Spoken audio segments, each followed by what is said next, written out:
के मुकाबले में नेत्रा कुमानन पहला मुकाबला रात 7 बजे खेला जाएगा। Bureau report, Republic Bharat.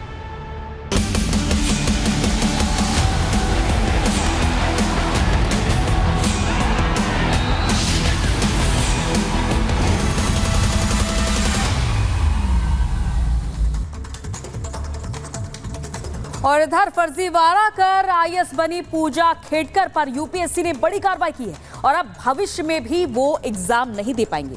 1 minute में पूरी खबर आपको दिखाते हैं।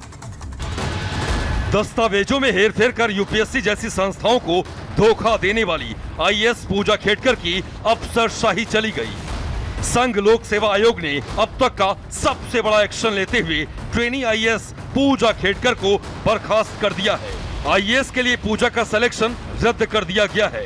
साथ ही यूपीएससी ने भविष्य में परीक्षा देने पर भी प्रतिबंध लगा दिया है। यानी अब पूजा खेड़कर भविष्य में भी कभी भी यूपीएससी का कोई एग्जाम नहीं दे पाएंगे। यूपीएससी की जांच में सामने आया है कि पूजा ने उम्र, माता पिता की गलत जानकारी, पहचान बदलकर तय सीमा से ज्यादा बार सिविल सर्विसेज का एग्जाम देकर सीएसई 2022 के नियमों का उल्लंघन किया। यूपीएससी ने जारी अपने बयान में कहा कि पहचान बदलकर तय सीमा से ज्यादा बार सिविल सर्विसेज का एग्जाम देने के लिए 18 जुलाई को कारण बताओ नोटिस जारी किया गया था। इसमें कहा गया है कि पूजा को 25 जुलाई तक अपना जवाब देना है। और दर दिल्ली में रोड रेस की घटना सामने आई है, जहां एक मामूली विवाद में महिला को गोली मार दी गई। देखिए 1 मिनट में पूरी खबर। दिल्ली में रोड रेस की दिल दहला देने वाली वारदात सामने आई है। नॉर्थ ईस्ट दिल्ली के गोकुलपुर इलाके में रोड रेस में एक महिला की गोली मारकर हत्या कर दी गई। गोकुलपुरी फ्लाईओवर के नीचे रोड रेस में स्कूटी सवार ने गोली मारकर एक महिला की हत्या कर दी। मरने वाली महिला की पहचान सिमरनजीत कौर के रूप में हुई है। बताया जा रहा है कि पति पत्नी अपने 2 बच्चों के साथ बुलेट से मौजपुर की ओर जा रहे थे। इस बीच गोकुलपुरी फ्लाईओवर के पास एक स्कूटी उनकी मोटरसाइकिल से टकराते टकराते बसती है। इसके बाद दोनों में बहस शुरू हो जाती है। बुलेट पर हीरा सिंह और उनका परिवार सवार था। हीरा के साथ उनकी पत्नी और 2 बच्चे भी थे। दोनों में शुरू हुई बहस आगे चलकर गाली गलौज में बदल जाती है। पुलिस के मुताबिक करीब 30 से 35 फीट की दूरी से स्कूटी सवार शख्स ने एक गोली फ्लाईओवर के ऊपर से नीचे की ओर चला दी। गोली हीरा सिंह की पत्नी सिमरनजीत कौर के गले के पास लगी। घायल सिमरनजीत को जीटीबी अस्पताल पहुंचाया गया, जहां डॉक्टरों ने उन्हें मृत घोषित कर दिया।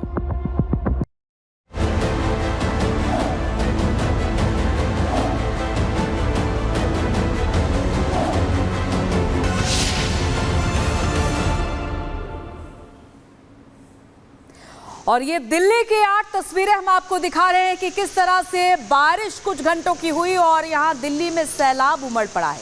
राजेंद्र नगर हो या मिंटो ब्रिज, संसद भवन, कनॉट प्लेस हो या आईटीओ, बदरपुर और मोतीबाग डीडी मार्ग, सब जगह कई तस्वीरें आप देख सकते हैं।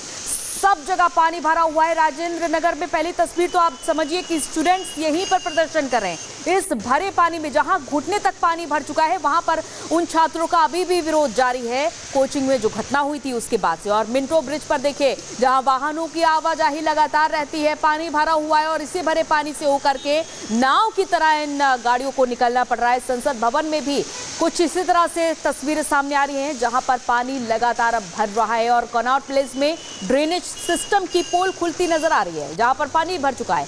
आईटीओ देखिए, व्यस्ततम इलाका है और यहां पर भी पानी से होकर के लोगों को गुजरना पड़ रहा है। और एक एक कर हम आपको ये तस्वीरें दिखा रहे हैं। तो दिल्ली में भारी बारिश के बाद एक एक कर ये कलई खुल रही है कि किस तरह के इंतजाम रहते हैं। और ये तस्वीर हर साल की रहती है। और दिल्ली में हम अगली आपको 5 तस्वीरें और दिखाने वाले हैं कि किस तरह के हालात वहां पर बने हुए हैं। आप देखिए और समझिए, बारिश ने पोल खोल कर रख दी है और छात्रों का प्रदर्शन ओल्ड राजेंद्र नगर में इसी भारी बारिश के बीच जारी है। लेकिन बावजूद इसके आम आदमी पार्टी की ओर से कोई भी नहीं आ रहा है, उनका हाल लेने भी नहीं आ रहा है। और राजेंद्र नगर पूरी तरीके से पानी पानी हो चुका है, लेकिन किसी को कोई फर्क नहीं पड़ने वाला। इससे समझा जा सकता है कि छात्र इस भरे पानी में भी प्रदर्शन करने को मजबूर हो चुके हैं, लेकिन उनकी सुनने वाला कौन है। आम आदमी पार्टी की ओर से अभी कोई नहीं आया और वहीं बीजेपी ने अब सवाल उठाने शुरू कर दिए, क्योंकि आप देख सकते हैं कि किस तरह पानी चारों तरफ भर रहा है। कहीं निकलने की जगह नहीं, कहीं खड़े होने की जगह नहीं है। लेकिन इधर एलजी ने अफसरों को सख्त निर्देश दे दिए हैं।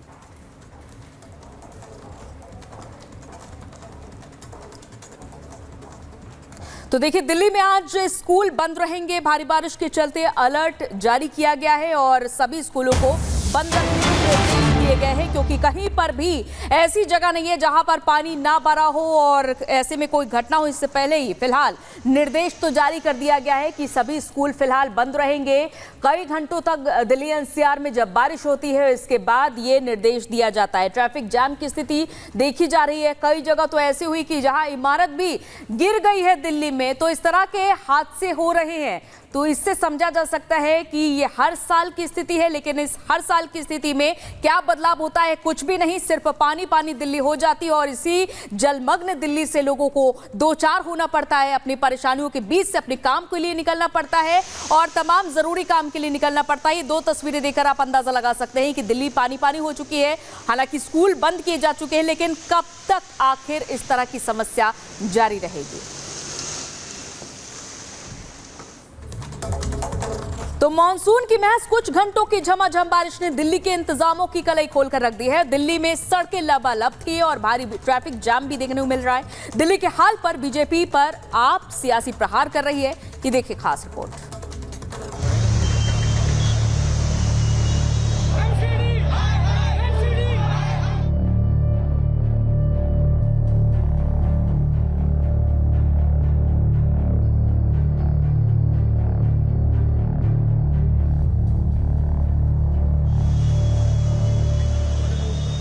ये दिल्ली है, देश की राजधानी, जो बारिश की चंद फुहारों के बाद ही मानो थम गई है। जगह जगह जल जमाव, सड़कें लबालब, सड़कों पर ट्रैफिक जैम।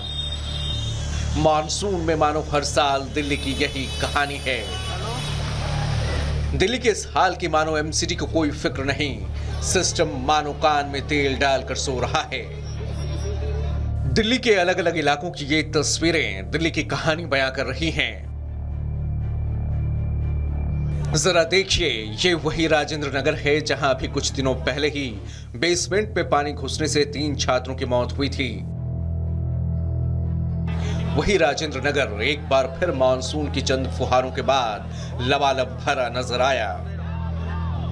छात्र लगातार अभी भी प्रदर्शन पर डटे हैं और छात्रों के लिए न्याय की मांग कर रहे हैं। यहाँ पर इतने देर रात को जो है वो स्टूडेंट्स की एक बड़ा जमावड़ा है, वो यहाँ पर इस वक्त बैठा हुआ है। ये पढ़ने वाले स्टूडेंट्स हैं, ये यूपीएससी की तैयारी करने वाले स्टूडेंट्स हैं। वो